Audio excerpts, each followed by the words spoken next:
Florence. It's unfortunate that I'm informing you I may not be able to come to office as you had earlier requested. I'm still undergoing trauma. I'm still recollecting myself. So I kindly request you to give me time. Give me time to consume myself. When I'm ready, I will surely communicate. I will surely be able to do or to come over to office and we discuss. But at the moment, I may not be able to. Kindly first let me rest and recollect myself. Candidate waffe Masonde Wanyamo gutwa abantu lirawa mbeera kyali mujulira kozi n'ekirala abantu babiri be yali nabo ku lunaku lwali agenda for nomination omunga ye Erupe Meshula kati nabo bakandidate baffe omulala bamuyita Samuel Nyotu nabo amasimu gaabwe teganaddako bukya batwalibwa mu mbeera eyo up to now tetumanyiwa gye bali. So ndowooza nti kikulu nnyo namuwulire eddoboozi ly'omukyala yatusindikidde ng'akaaba ng'agamba tagenda kusobola kubeera wano olunaku olwaleero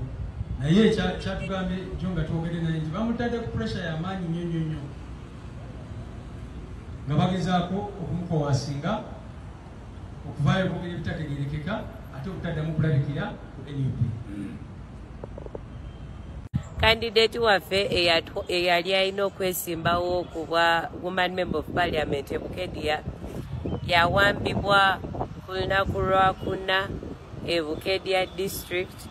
Ffe twali awo ku Electoral Commission yali asuze sorority, so bamuwambirawo ku kkubo. Abasajja abamuwamba bali bambadde enkofiira na mask, so tetwategeera kulaba feesi zaabwe nakubategeera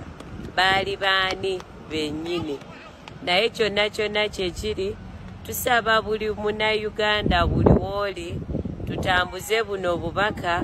tubanje kandidate waffe alabike kubanga ddembe lye okwesimbawo.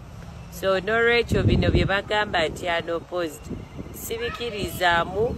lwa nsonga abali baagala okwesimbawo gye bali. Naye tosobola kuwamba muntu n'ogamba nti ovuddeyo unopposed. Tusaba obwenkanya era Electoral Commission tugenda kujja tugenda kulumba. Twetaaga Electoral Commission tubeere ne re-nomination or we have a rerun in Bukedya District, particularly for the position of Woman Member of Parliament. Chala Anita Mungu Magogo. Liwaite emyezi wegityo tumulaba ng'agenzeeko e Vatican okusinkana omutukuvu Papa abeereeyo nanga alaga empisa y'ekika ekyawaggulu n'ate bw'akomawo eno ebintu byakola tebitegeerekeka. Siri mu Katuliki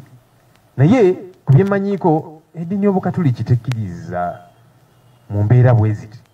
ng'ojja banno mu register corruption gozibeeramu abantu batulugunyiziddwa abalala ne bafa mu ngeri etategeerekeka. Nedda bannange tweddeko tusuubire omukyalo ono anaafumitiriza ku bintu bino, of course nga bwe tulinda amateeka gakwasibwe nga bwe kirina okubeera. Bye nategeddeko mu saako zaffe eyo nti mukyala Anita Among yeegwanyiza entebe y'obwa pulezidenti gye buddako eyo. Era kyavudde agezaako alina abantu be mu bitongole ebyenjawulo, alina abantu be mu Electoral Commission kyovudde olaba asobola okugamba ono mumugye mu register n'ono n'akola ebintu ebitategeerekeka, alina abantu be mu kitongole ekiramuzi judiciary, alina abantu be mu bitongole ebikuuma ddembe security. Kyovudde olaba ne Mwai Museveni mu bbaluwa ye gye yawandiika Kaluka by election ng'agamba naye ani akozesa aba security okukola effujjo lino nga gwayogerako. Kugamba agenze ayingira ebitongole ebyenjawulo nga yeeteekerateekera gye bujjako awo nga bwe mbuulira nti ayagala kwesimbawo ku bwa pulezidenti. ekyokwesimba kuba president ekyo kisi kimuvunaana kubanga ddembe lye ebisanyizibwa aba abirina ddembe lye mu kalulu kano ke tulimu tulina abantu bangi abali mu kalulu aba buli kika abeesimbyewo kuba president ddembe lyabwe naye ogamba otya nti kati gye bujjako oyagala fuuka president naye ng'oli mukola bino nga yeno foundation gy'otaddewo kasubira aneekuba mu mutima bw'aba akisobola ekyo kubanga ye alaba nti w'amaanyi nnyo buli kitongole alinayo abantu era nawuliddeko nti alina lisiti ey'ababaka abamu fe abatakkaanya naye nti engeri gy'alina abantu be mu kakiiko k'ebyokulonda ono Ssenyonyi ono nja makinga sure tebabadeclaring nga tebabalangirira balangirire omulala wakiri bagende mu kooti ani akulimba so liri fujju lyalowooza nti agenda kukola buli wamu alikoze Bukedya kati ayagala alikole mu bitundu by'eggwanga ebyenjawulo kubanga alina ababaka ye baayagala ye nga ye baseetinze buno obumenyi bw'amateeka tetugenda bukkiriza mu ggwanga lyaffe era nga bwe tutambulira ku mateeka nga tukola ekisaanidde okukola buli kimu tujja kikola mu 2023 waliwo okulonda okwaddibwamu by election nga LC5 chairperson owa Bukedya afudde era bwe yafa mu ngeri gye yafaamu okudda mu kalulu ako emivuyo gyali miitirivu abantu bakubibwa abantu bwe basibibwa n'ebirala waliwo omusajja ayitibwa David Stephen Omagol yavaayo neesimbawo ku bwannamunigina ne bamugamba nti abanene Bukedya sipiika n'abalala biveeko n'agamba nedda nze njagala kwesimbawo ddembe lyange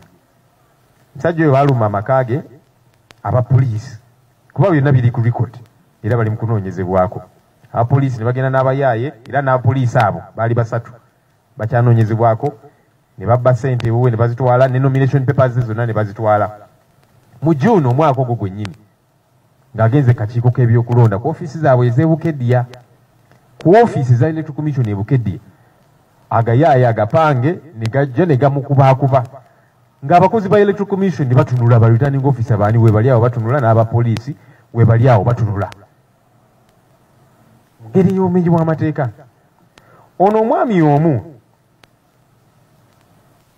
mu kalulu ak'ekisanja ekiwedde kubanga ze atambula ye nga tabawagira basipiika n'abalala ate nga ddembe lye enewe nga ye yeesimbawo ku bwannamunigina amaka ge gaalumbibwa maama we n'attibwa agayaaye era ne kaakano tebafunanga bwenkanya ono mwami omu ono by election eyali e Bukedya nalaba ne Mwai Museveni ng'awandiisa ebbaluwa n'agamba buno obubbi obululu okutulugunya abantu n'ebirala ekigambo kye yakozesa mu bbaluwa ye yagamba nti eno eringa sineema eringa movie Mwai Museveni nga yawandiika bw'atyo gavumenti ye bulijjo yeetaba mu kubba ssente y'omusolo okubba obululu naki naye yagamba nti kati ekiri e Bukedya ate ekyo kisusse naye ne bimusobera yabiteeka mu bbaluwa kati twebuuza Bukedya eno lwaki eringa North Korea abantu babeera mu kutya batiisibwatiisibwa abamu ne bafa n'ebirala bwe bityo ku lwaki giri e Bukedya eyo mu 2022 waliwo abantu abaakwatibwa ngeri tategeerekeka kosa abamu nga bagambibwa onootawagira ono e Bukedya muntu omunene 2 ku abo baafiira mu buduukulu bwa poliisi mu ngeri tategeerekeka ne kaakano otwogerera famiri zaabwe tezifunanga bwenkanya era famiri bagamba abantu baffe battibwa nga bali mu kaduukulu ka poliisi nga bamaze okubasiba 2 mu 2023 waliwo okulonda okwaddibwamu by election nga LC5 chairperson owa Bukedya afudde era bwe yafa mu ngeri gye yafaamu